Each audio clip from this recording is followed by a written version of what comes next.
we had realized that he was experiencing some suicidal ideation that had come to our attention. We had been dealing with it. We were following the guidance that we had received, but it wasn't enough. And being careful wasn't enough. So I came home one day from work and my husband was home, and I went upstairs to see if my son wanted to play a game. And I found my son, and he was not breathing, not conscious. And really that was the start of a whole new life for us and a whole new experience. Part of the goal was to try to understand what had led to the suicide attempt and how to keep him safe and what would be the proper path to find effective treatment. But we pretty quickly ran into the roadblock of the insurer questioning how long did he really need to be there? How many times in the last 3 days has he reported thoughts of suicide or self-harm? And so you might have 1 or 2 okay days, and then the insurance company wants to put you out. So we were definitely facing roadblocks right off the bat in terms of just the pressure to be pushed down to lower and lower levels of care.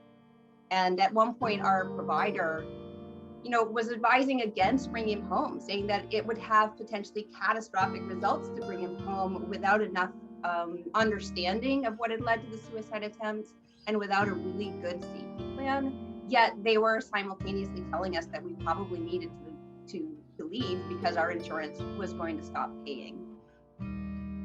It's really important not to give up.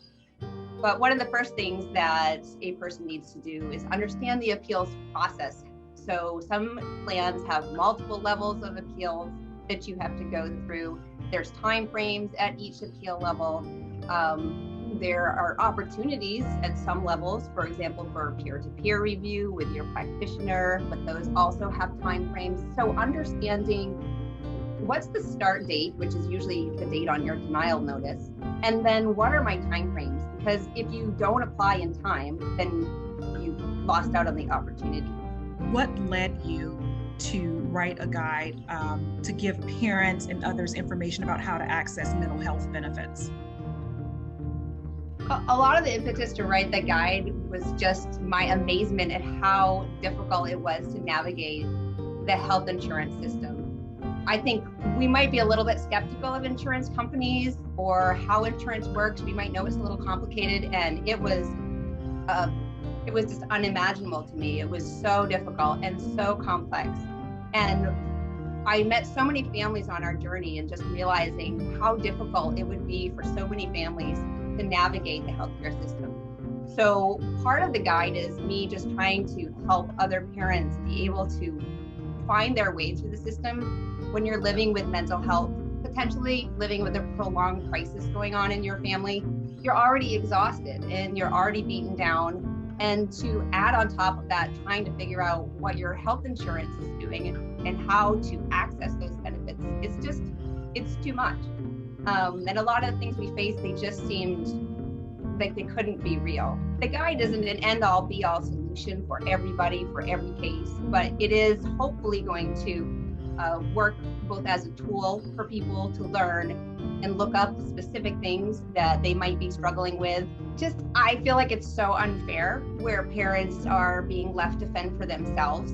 And unfortunately, it's something I would love to see our policymakers or our regulators be dealing with and be creating a system that is really centered around the patient's well-being, but that's not working. So I think we have to look around and say, how is this working for us? And the answer for mental health insurance is that it's not working. So the guide was just a small piece of information. It's something that I could do to maybe help other families.